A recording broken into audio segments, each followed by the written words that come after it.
estrategia. Y como veis, lo que llevamos de este mes de mayo está ganando un 4 y pico %, ¿vale? Estos son ETFs de Estados Unidos, ¿de acuerdo? Pero bueno, ¿vale? Y aquí vemos que en los últimos 30 años esta cartera ha tenido un 7,68% de rentabilidad anual con un 7,75% de volatilidad, es decir, más o menos 1 a 1, ¿no? A riesgo 7,68, perdón, a riesgo 7,75 para ganar 7,68, es decir, 1 a 1, ¿vale? Ratio Sharpe, rentabilidad ajustada al riesgo de 1, ¿vale? Y esta cartera se divide en 20% de la cartera de oro, 20% de empresas de pequeña capitalización, small caps, value, es decir, con un componente de infravaloración del mercado, un componente de empresas grandes, es decir, del S&P 500, por coger una referencia, un componente de bonos del Estado americano, en este caso, de corto plazo, y un componente de bonos a largo plazo.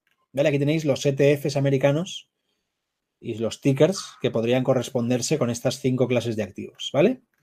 Lo que quiero que veáis, sobre todo, es esto. Bueno, aquí hay muchas estadísticas que son interesantes, lógicamente, pero yo quiero llegar a... Mirad, aquí lo veis desde 1927, ¿vale? Es decir, desde hace prácticamente 100 años.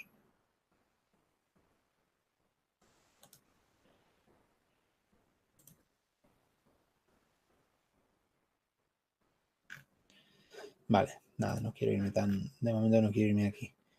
Fijaros que la mayor racha de pérdidas de la historia de esta estrategia, evidentemente, si nos vamos aquí, pues es en la crisis, ¿no? En el crack del 29, ¿vale? Que se prolongó durante muchos años. Pero a partir de ahí, si cogemos un poco la era moderna, por así decirlo, 2022 fue su peor año con un 17% de caída. Tan solo. No sufrió tanto ni en el COVID, ni en la crisis financiera, ni en la crisis.com.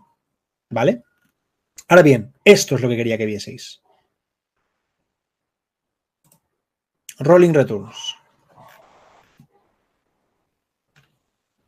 Mirad, cuando yo invierto en esta estrategia, está claro que a un año vista me puedo encontrar con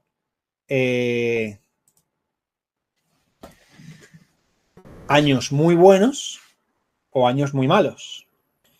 En periodos de 2 años, ¿vale? Me voy a ir aquí, ¿vale? Que prefiero verlo así. En periodos de 2 años me puedo ir a periodos de 2 años muy buenos o periodos de 2 años malos. Pero de entrada ya sé que prácticamente no existen periodos de 3 años en los que yo vaya a perder dinero.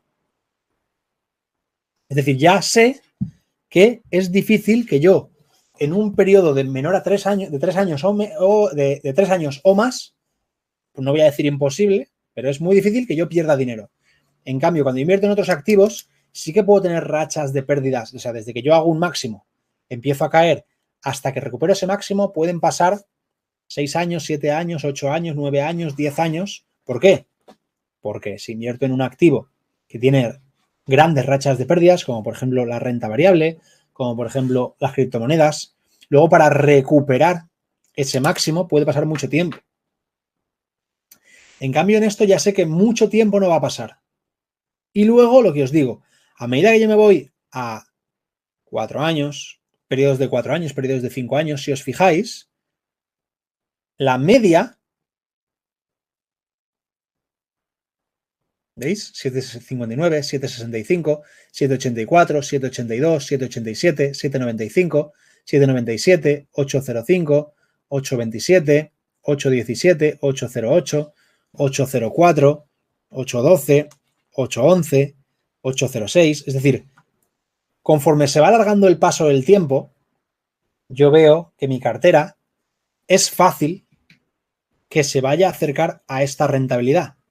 Porque cogiendo todos los periodos de tiempo de 4 años, de 5 años, de 6 años, de 7 años que han habido históricamente, en todos veis que la media está por ahí, entre 7 y pico, 8, ¿lo veis? 7 largos, 8 bajos. Por lo tanto, es fácil que cuando yo invierta, sepa que a 3 años vista, a 4 años vista, a 5 años vista, a 6 años vista, mi rentabilidad se vaya a acercar a eso. ¿Vale? Puedo vivir años, periodos de años de 3, 4, 5 años, en los que toque por lo que sea los 4 peores años de la historia de esta estrategia y entonces me quede en un 4 y pico, 5 y pico, pero como veis, o que vengan los mejores de la historia y sea un 10, pero veis que se acerca mucho, o sea, la desviación típica de estas carteras diversificadas no es tan variable como las de activos muy volátiles, como las de la renta variable, como las de Bitcoin. O sea, tú en Bitcoin cuando inviertes, un año puedes tener un más 200% y un año puedes tener un menos 60%. Pero tú no puedes estimar lo que va a pasar con Bitcoin de aquí a 3 años o de aquí a 5 años. Aquí la estimación es mucho más sencilla. Por lo tanto, tú, para trazar un plan a largo plazo, lo tienes muy fácil. Tú ya sabes que aproximadamente vas a ganar eso, un 7%. Y entonces ya sabes que si tú quieres tener un objetivo, imaginad que vosotros queréis tener un... ¿Quieres decir? Yo quiero dentro de 20 años quiero tener $500.000 de euros. ¿Cuánto debería invertir ahora y qué aportaciones periódicas debería hacer para dentro de 20 años tener $500.000 de euros? Y tú ese cálculo lo puedes hacer. En cambio, en Bitcoin o en renta variable, lo que os digo, tú no puedes estimar una rentabilidad porque la diferencia entre un periodo de 20 años y otro periodo de 20 años, bueno, en Bitcoin no ha existido nunca, no tiene historia para sacar esas conclusiones a 20 años vista.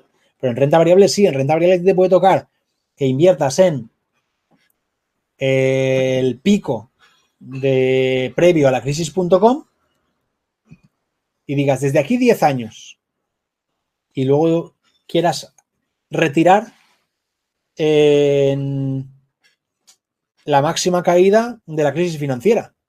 Y en un periodo de 10 años te has comido un menos 50%. Bueno, menos 50 no, mentira, tanto no, pero un menos 20. Eso con esta estrategia sabes que no te va a pasar. No sé si me estoy explicando, ¿eh? Pero la cuestión es que entendáis eso. Los retornos anualizados son muy, muy, muy, muy parecidos.